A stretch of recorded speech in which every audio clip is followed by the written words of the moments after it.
Pessoal, vamos na nossa segunda aula de eletricidade básica para você que está iniciando. Essa aula fala sobre as potências elétricas, os tipos de potência, o que é potência e a unidade dessas potências. Então, prestem bastante atenção. Pessoal, então, dando continuidade à nossa aula de eletricidade básica, a aula passada vocês viram, definição de corrente. Agora nós vamos falar um pouquinho sobre potência elétrica.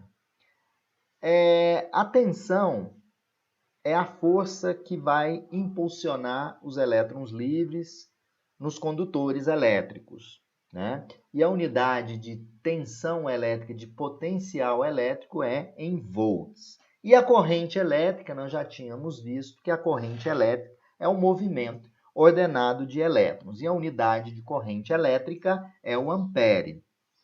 Aqui tem uma tabelinha onde eu mostro os múltiplos da corrente, né? Em instalações elétricas, nós trabalhamos com corrente na unidade de ampere e quiloampere, né? O quilo representa 10 a terceira.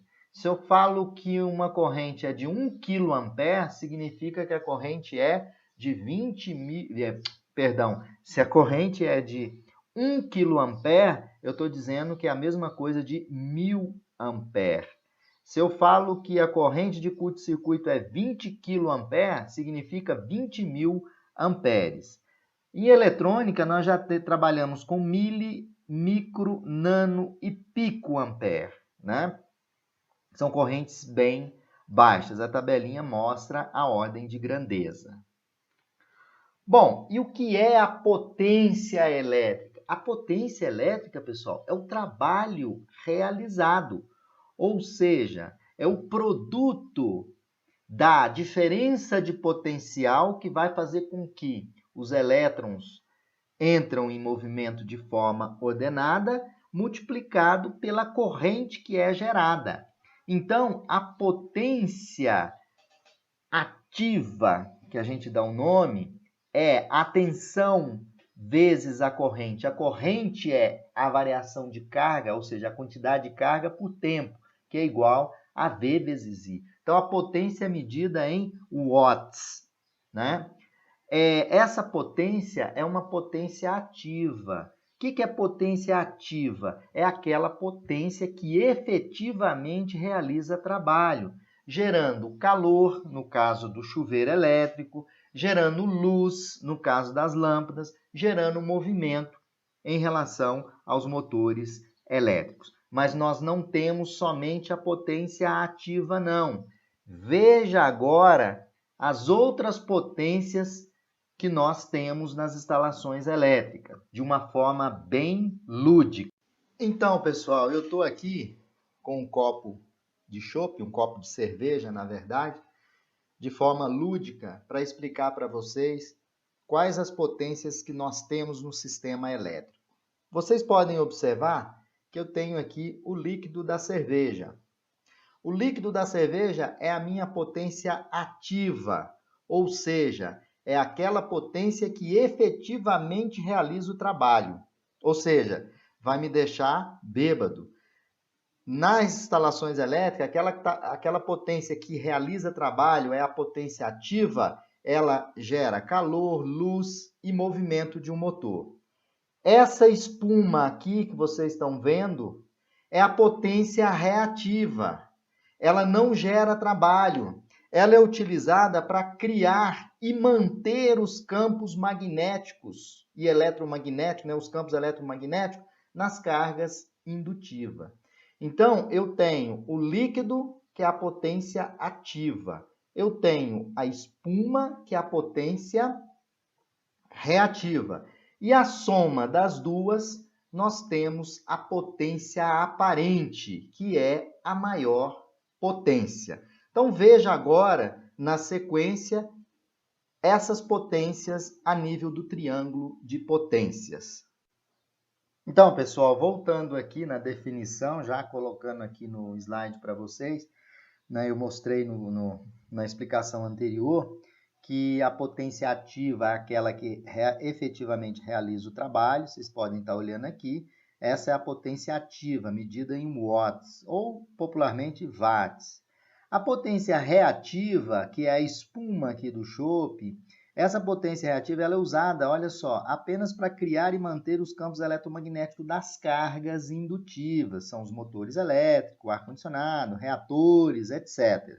Então, essas cargas indutivas, elas precisam de um campo magnético, né, para manter, né, ela, na verdade, ela necessita dessa potência para manter os campos magnéticos. Aí o que nós podemos observar é que essas duas potências, uma é medida em watts, a segunda, que é a reativa, é medida em volts, ampere reativo, volt-ampere reativo, e a potência conhecida como potência aparente, ela é medida em VA.